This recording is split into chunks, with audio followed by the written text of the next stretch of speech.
my name's Aaminah, and we're going to be discussing in this video on the feeling of getting left behind, and it's going to be in the form of a podcast video, talking on personal experiences, experience of others, and some tips on how to stay positive and keep persistent through the times of when you do get to results day and it isn't what you wanted. So we hope you enjoyed this video, and please let us know down below or in the comments if you want us to do more videos like this, and any tips that you have if you've been through this experience that you'd like to share with others. So I hope you enjoy. Oh, hi Lyla. Hi Amina. How you doing? I'm good. Do you want to introduce yourself to everyone?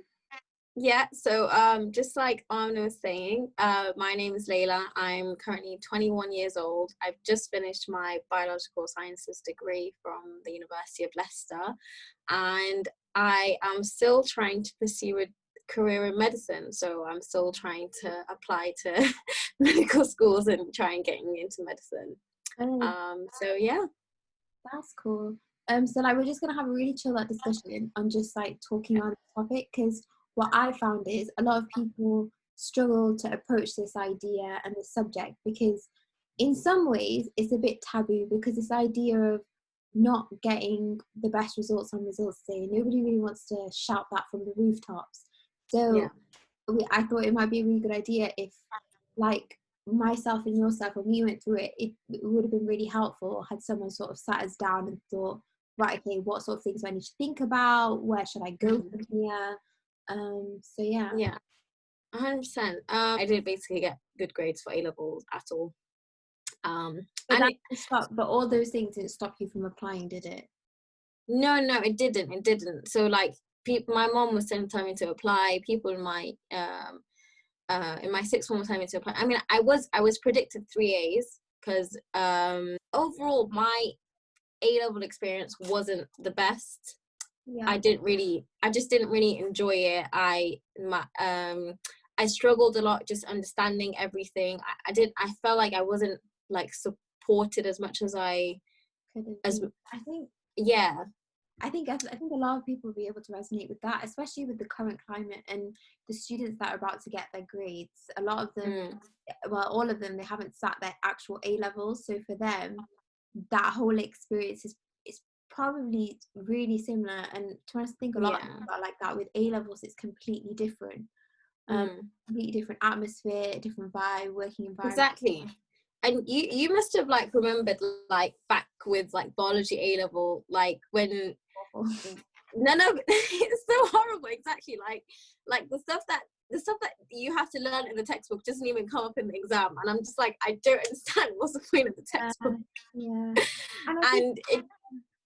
Sorry, no, I was just gonna say it took me so long to just understand how the exam mindset works, how you have to analyze the data in the exam. You have to approach the exam in a certain way. It's sometimes you can even pass the exam with very limited biology knowledge. I just didn't understand how this biology A-level worked, to be honest. Yeah, I don't know. How did you feel about the biology and chemistry A-levels? I think with A-levels it is really difficult, and I think what you touched upon was a really good point about our predicted grades, because essentially I feel like now more than ever predicted grades are literally what are getting you into uni.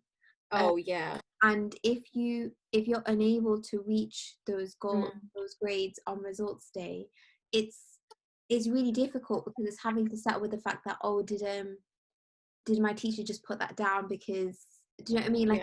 Having to be real with yourself at the same time. I feel it's very unfortunate for especially the kids that are getting the grades now. Like you said, it's just because of teacher recommendations, and they're going to uni for that. I feel like it's sort of unfair for everyone else who's trying to apply to medicine, because you always have these two types of students. You have students who they've been working so hard for the whole year, and then they end up messing on the exam. And the grades that they get in the exam is not reflective of the grades that they get during the year. And then you have the other students who I feel for more, who they get really bad grades during the year, and then on exam day they smash it. And let's, for example, if someone's getting like B's or C's like during the year and then they get an A during their exam, like that's really unfair for them, because you never really unlock that potential for them during their exams. I think that's the thing. I think that's why I feel like a video like this would be so important, because quite a lot of them are predicted, like as in are relying upon those predicted grades. And like you said, I was one of those students that usually pulled it out of the bag towards the end of the year. Yeah, exactly. And even then for me, so for everyone else to know that I got AAB when it came to results day. So for me, it was like opening. The worst is when you're opening that piece of like paper and then you it's horrible. It's the panic, and it's like, oh my god, like where do I go from here? It's like, oh, and that's something that I really want to talk about with you, because it's like, where did you go as soon as you so like, sorry, let me kind of go back. When you applied, did you apply with the 5th option, or did you just apply with 4 options? No, so I did apply for 5 options. Okay. And can I just say, when I was like, so obviously I applied when I was like, 17? Like that's when you apply, right, to medicine. I, like, the person that I am now and the person that I was when I was 17 years old are like two completely different people. Like, I was so naive and just so small and little, and just I had no idea what's going on in the world. And looking back at like that application, I was like, oh my god, like even I would say no to that person. Like back when I was 17. But I think it's definitely like a huge pressure for a 17-year-old to just, even like the UCAT, like people in their 20s are struggling with the UCAT, let alone someone who's like 17, 18 years old doing it. So yeah, so I didn't really do well in the UCAT when I applied. And the unis that I applied for, I didn't apply smartly. I learned about the whole applying smartly when I think when I was trying to apply for the second time for medicine. How did you get to University of Leicester? Yeah, so the reason why I chose Leicester was Leicester sent me a letter in the post, and they said, listen, hear us out. Do come to University of Leicester and do biological sciences, and in your first year of your degree, if you basically get a high enough grade, so they didn't give much detail, but if you get a high enough grade, then we can you may be able to transfer to medicine.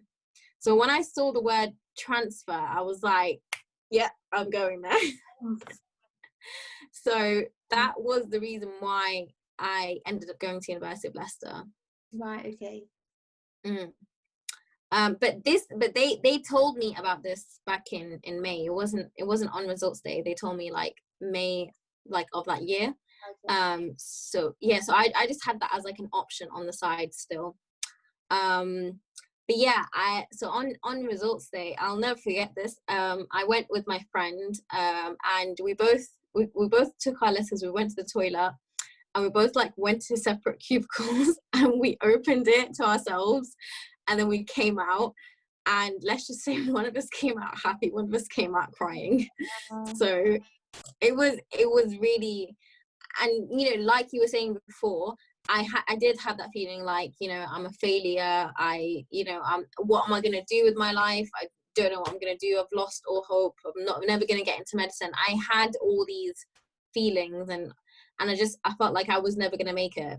Yeah, I think that's the thing. Because when I opened my results, I remember getting, so like for everyone like out there to know that when I got to results day, I had an offer from Bristol University, and then I got my results and I got 2 A's and a B. And at that point, you just look at those letters and you just think, oh my gosh, like what happens now? Everyone's around you. They're all like, you got people who crying because they're so happy. You'll get people hugging their parents. Yeah. Like, the thing is, one piece of advice that I would give, and maybe that's just my preference, is I would actually go with your parents. As scary as it sounds, go with your parents to open the letter with them, because it saves you from having to then describe everything that just happened to them later. I don't know if you would advise, but for me, that made everything a lot easier, because they were there they were experiencing. My mum came with me. My mum dropped me off. Like, I think my mum took a day off work to drop me off. Yeah. But then when we reached the school, I was like, no, don't come in with me because I don't know how I'm gonna react. And like, I was just so scared. I think I was scared on like how she would feel as well, because obviously, like, as much as I want to get the best grades for me, like, I obviously really care about her opinion, and she obviously wants me to excel, and I just felt like I failed her as well. So I think you brought up a really good point, is like on results day, the other thing is that, say if you, it's this whole pressure of not just oh god, yeah, of not just doing well for yourself, but it's like doing well for the people around you, and then it's having to carry that later. So it's like, yeah, I remember for me was opening it. God, this sounds like such a dooming group. Don't worry, we'll have tips at the end of this. But like, we're just talking about our experiences so that either people who are listening, they can relate to it, or they can know that even if they do get to results and this happens to them, that they won't be the only ones out there that went through this. Because I remember when everyone, obviously with COVID it won't happen now, but like everyone got like free Nando's, and all my friends. Yes, I remember that day. Yeah. So oh my god, I was like, I'm not getting free I'm not getting Nando's. I don't feel like it. Exactly. Oh god. And I remember like all my friends going out and like having a good time, and you just feel the sense of like, oh, like gosh, like didn't get that, can't enjoy it, even though your results are as a result of you working hard, no matter how bad they are or not bad, or no matter what the grade is, you still worked for them. Yeah, exactly. Put a lot of time and effort into them. And if you didn't, you just have to be honest with yourself that you just didn't work as hard. And I think it's like it feels really weird, but it's like stages of grief. Like when you open those results, it is. It's like, firstly, it's accepting what's in front of you. It's acknowledging it. It's then processing it. I think sometimes it's like a shock. Like I opened my grades, I was like, oh my god, like what is that? And I think I went to my car and I just cried like uncontrollably. And oh yes, I deleted my WhatsApp because I was like, I'm not gonna answer anyone's messages, till now. Like, I haven't, like, I've only told like a handful of people my grades, like about 2 to 3 people. Yeah, it's that sensitive, because it's such a huge like pressure. Like it is, like, I feel like, especially if you come from like a family that like they expect you to do well and you don't do well, then it's such a big thing, because like that's the main thing that they care about. Yeah, no, I agree. I think that's it. I think one of the things is, one of the fears that everyone has is that, like, not being able to meet up to people's standards. And I think it's what it is knowing that, okay, I might be sounding dramatic when I say stages of grief, but as in, like, they honestly, sometimes when it doesn't go your way and you have like a mindset or a goal, like for example, if you like in this instance, the fact that you wanted to do medicine and it didn't go to plan, your expectations, even for yourself, are really high. So when you slip or you mess up, you feel like it kind of shakes you, in the sense that it shakes your like self-worth, which is something I want to talk about, because I know a lot of people, after like A-level results, they get really down. And like you said, like, you've only told a handful of people in terms of what you got for A-levels, and this is even after like 3 years of doing a degree. Yeah. And it's because we put this onus on these grades as being something as like so important to how people perceive you. Yeah. It's taking those grades and changing it to like own it, in a sense. Do you know what I mean? Like, own the fact that that situation happened and this part of your life happened, and it's changing your perspective on it so it's positive rather than dwelling in the negatives. But like grief is, you have to go through the process of feeling annoyed, down, angry, upset in order to reach that point. And I think you're right. And that takes a long time, and it's and it's being aware of that. So like if you are to open your result and if you are to see that this is a like it's not gone what the way or the direction that you wanted it to go to, just accepting the fact it's just coming to terms. This is okay, now this is what's going to happen to me. I'm going to feel a bit of shock. I'm just going to go in autopilot mode. Do you know what I mean? Like it's accepting you're going to go through these emotions and let yourself go through them. I think just like you was just saying right now, like I think which is why this video is useful, because we need like, if we, so let's say for example, if people start getting their results on results day and it's not what they expect, we need people to be ready for it, basically, because we don't want people to just sort of experience what I experienced or what you experienced, because it's not a nice feeling. And like you said, just be prepared and always know that it's not the end of the world. Like, I know it's a cliche thing to say, but trust, it's cliche and it's true. Like, it is not the end of the world. And I'm here. It's 3 years later, and I'm alive. I'm well. I'm doing fine. Exactly, and you kind of bring onto the fact that like it's like somebody. So what I did was, in preparation for this video, I asked quite a few people who I knew who'd been through the process and hadn't got through, and somebody mentioned a quote, and I thought it was really poignant to this whole fact. So I'm just gonna and it was, two roads diverged in a wood, and I took the one less traveled by, and that made all the difference. And I feel like for medicine, that is such a big thing, because when I then started university and when I started my first year of medicine, I met so many people who had crazy stories on how they even got into uni in the first place. So it's knowing that on results day, yes, you might not have got the results, but your road is an unconventional one, and it's okay because there's so many other people like you that get there.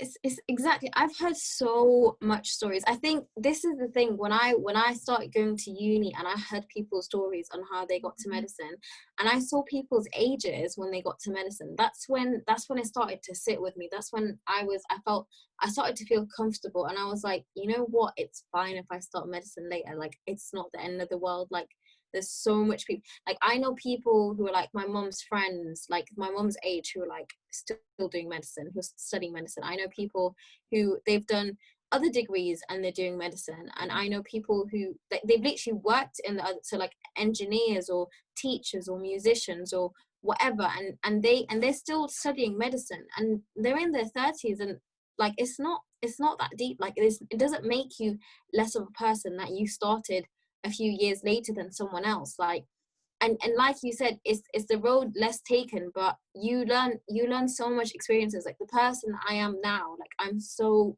glad that I did what I did and I went to this university, and I had the experiences that I had, because I felt like if I just went to medicine straight away, I wouldn't be this person.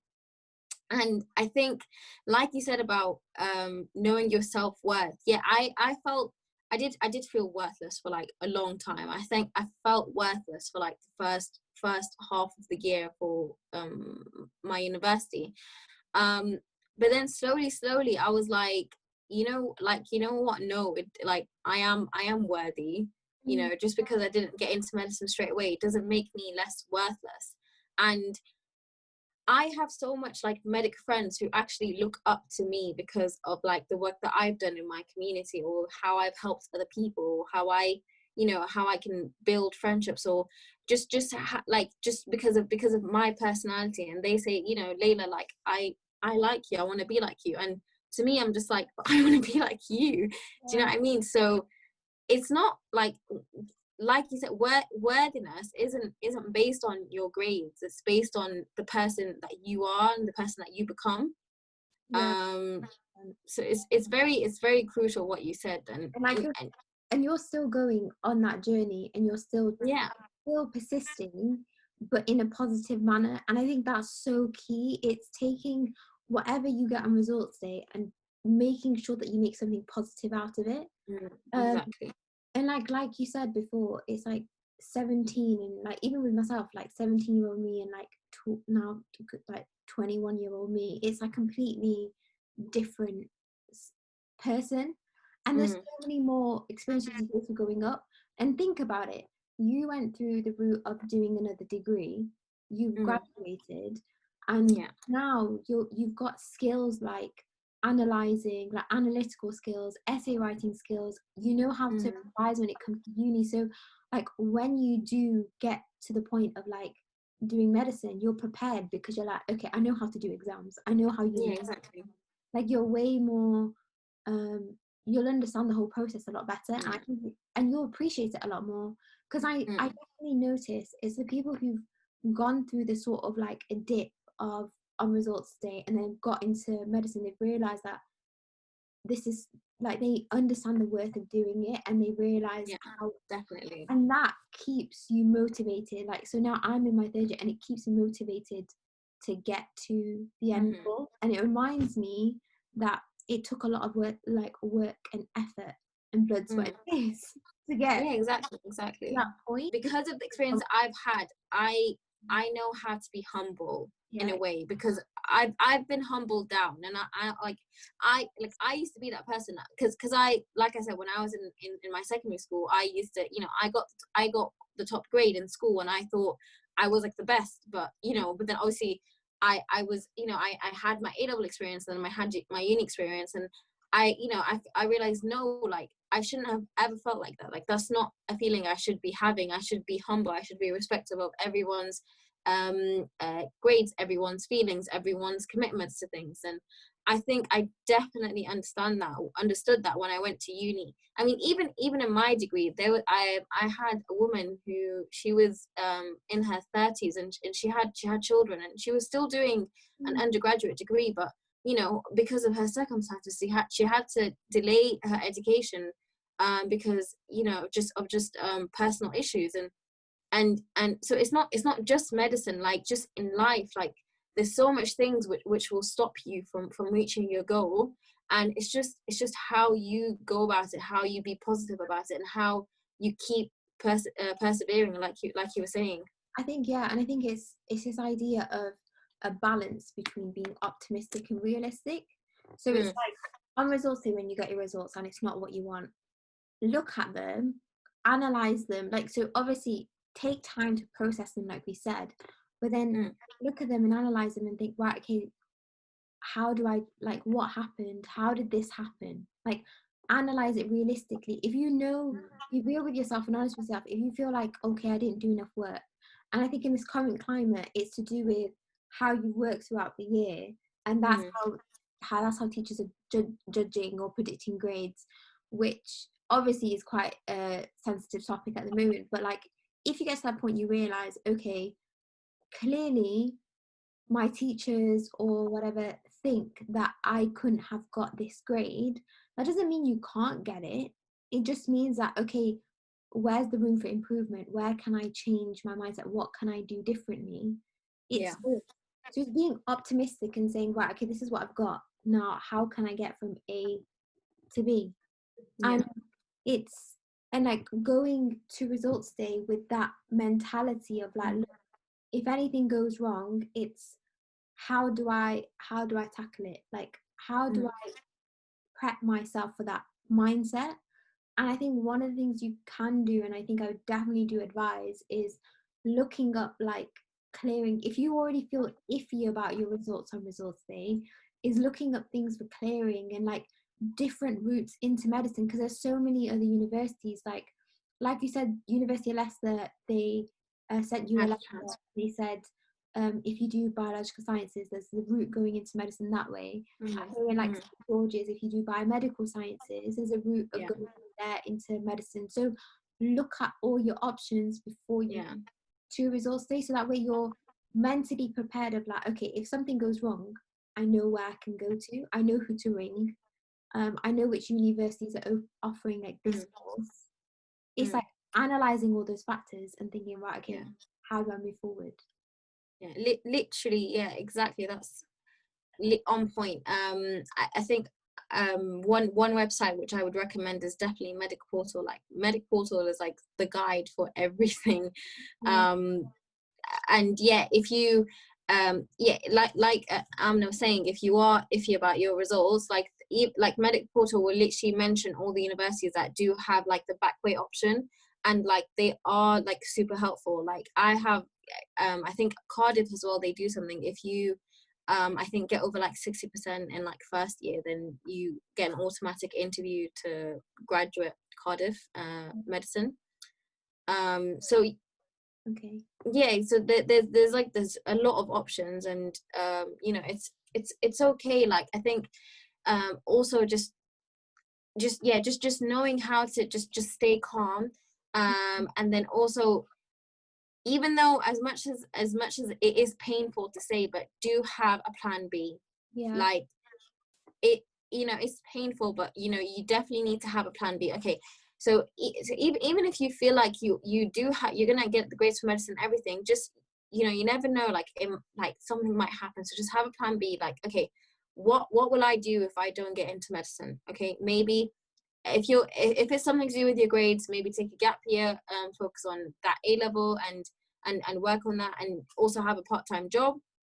I have so much friends who've literally taken a gap year, and then next year see them at my university studying medicine.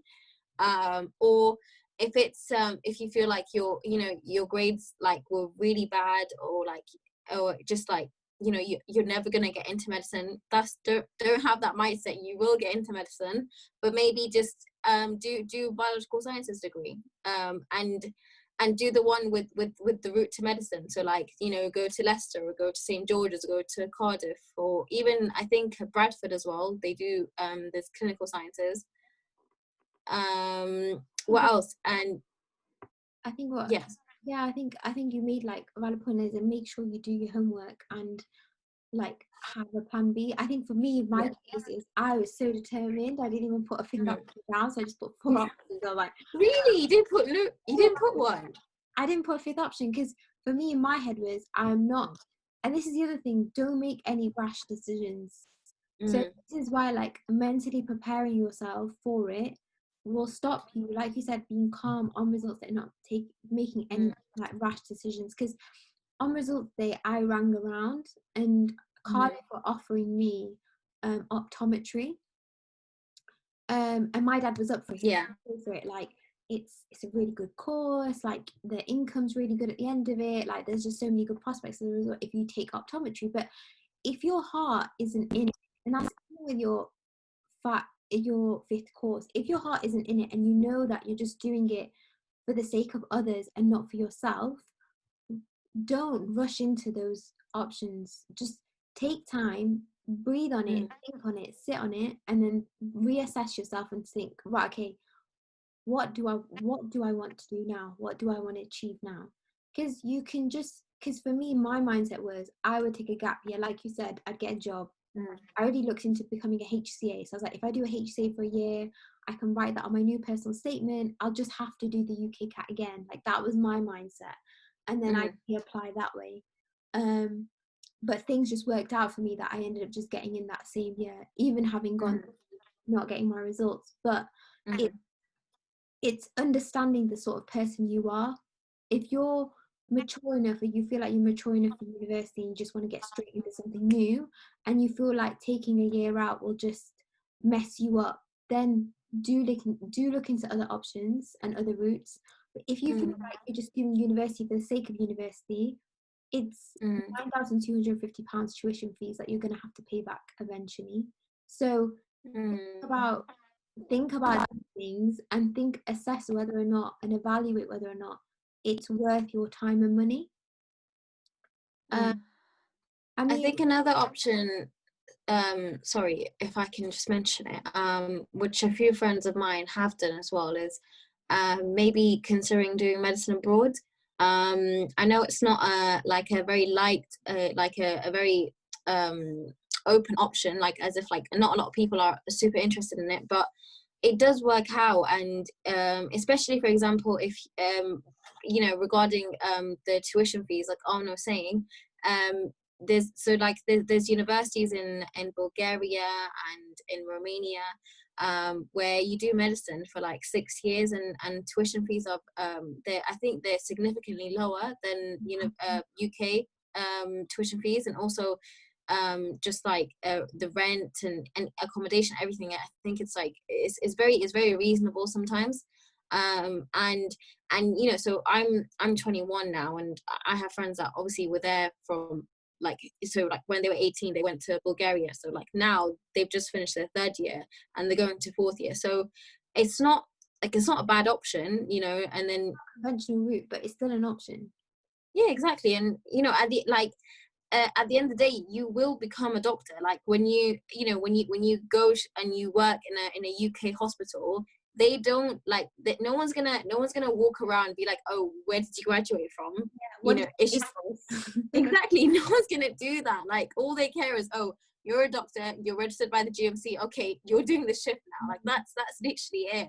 So it doesn't matter which, honestly, it does not matter which medical school you apply to, which like, you know, how long you spent doing medicine. At the end of the day, like everyone is on that shift as the same as each other. Yeah. And it's just you know, like just like you've got the title, that's it, you do the job.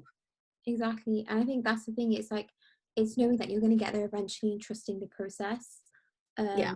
It's you have to just trust whatever journey you're on, it will get you there eventually. And for some people it might, like we're talking about medicines, for some people it might not work out and they might not, and you might not end up doing medicine, but you'll find something along the way that will suit you and suit your personality, and you'll end up doing something that you absolutely love. But it's just, don't make results day such a huge thing that if I don't pass that hurdle, that's it, I flopped in life.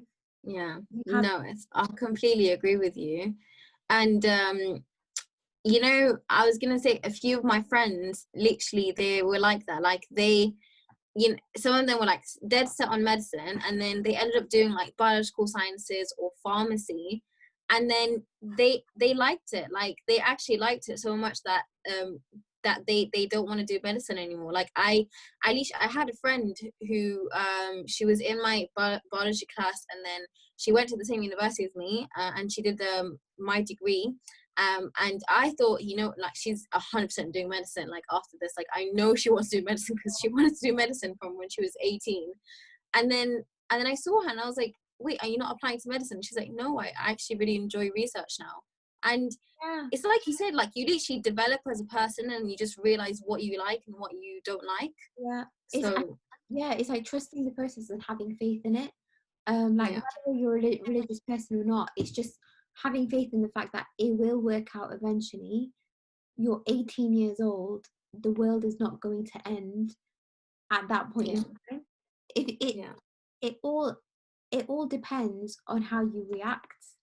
That's the most important thing. So if you go into school on results day with a prepared mind, with a prepared mindset of like, look, this can either go perfectly fine and I don't have to worry about this video and I don't have to worry about any of the issues, I don't have to, I can just carry on, that's fine, good for you.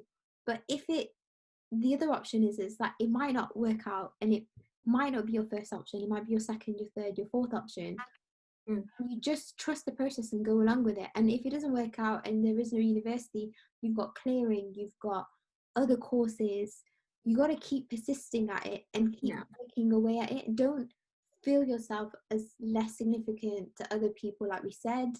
You've just got to be optimistic and realistic at the same time, and look at alternatives. Because honestly, when you go to uni, if you speak to anybody, nobody's journey was straightforward. Everybody had the road. And it's can I just say as well, like even first year medics, like there's a handful of people that are actually 18 years old. Everyone is like above 18. Like they're 19, they're 20, they took a gap year, they did this, they did that. Like then you have graduates like in the course are like, you know, 20, 21, 22, 23. It's all sorts of ages. Exactly. And think about it, in that time where you've taken a gap year or you've done something different, you've learned so many more life skills that way before you start uni, so you're more prepared mentally for it. Because just jumping from one educational hoop to the next educational hoop is not necessarily the best for everyone. And people have to learn like how to develop themselves as a person in order to do university to their like efficient, most optimum level by going through these experiences, and like that's where you learn the most out of them. Yeah, 100%. But yeah, I think we've pretty much covered like a lot, and I think the main takeaway like points we kind of want to say. I mean, is there anything else that you think that we missed off that you wish you'd known on results day or anything like that? I mean, I think we've covered everything. I think like just looking back, you know, the person, even now, I don't have a confirmed place for medicine, but I'm not upset. I'm just satisfied, and I'm just like, I know that I will get in. Do you know what I mean? I just think just having that perseverance that I will get in one day, and you know, with faith, with studying, with just work, like, and also being strategical. Yes, that's a good point. I will get in. So I just think always knowing that, just have like a sticker written on your desk, stick it, I will get into medicine, and just always pushing through. No, it's true. And yeah, and being strategic is a really good point. It's like, I remember when I was applying for unis, I had to think of it smartly, not where it's not like any other course where you can be like, oh, I really like that campus, I just want to go there. No, it works like it works on, look at my grades, look at my A levels, look at the experience that they have. Does this person, how do they think about? And also the other thing that you want to think of is when you get the results, and if you do think of applying for medicine again, look at universities that say, oh, we're okay with a student redoing their A levels, where, because these things do their matter later on. Or if you want to just do the graduate route, where like yourself, you do a degree and then you apply as an undergraduate or as a graduate entry. It's up to you, but you have that extra option if you go down that route. exactly. So it's after that point looking into universities and thinking, right, okay, this one lets me redo A levels, this one prefers a graduate entry. So do your research when it comes to it. And I think you said Medic Portal was a really good website for it. It's such a good website. And I think also you guys, like, you do offer a lot of support for just anything you need. Yeah, so like I think just in general on your social media. Yeah, so Medic launch is like, it's really, so obviously you click, like if you're watching this video, you clicked onto the YouTube of Medic launch. But if you follow them on Instagram and you direct message, more than happy to help with personal statement. There's a lot of personal statement workshops happening. They've even got online virtual work experience as well. So building your skills in the period after you've got your results and it hasn't gone to plan, and doing workshops and looking for like things like this, it will help you a lot when it comes to reapplying later on. 100%. So like, just quick take home points is, don't despair, it's not the end of the world. Not the end of the world. It really isn't.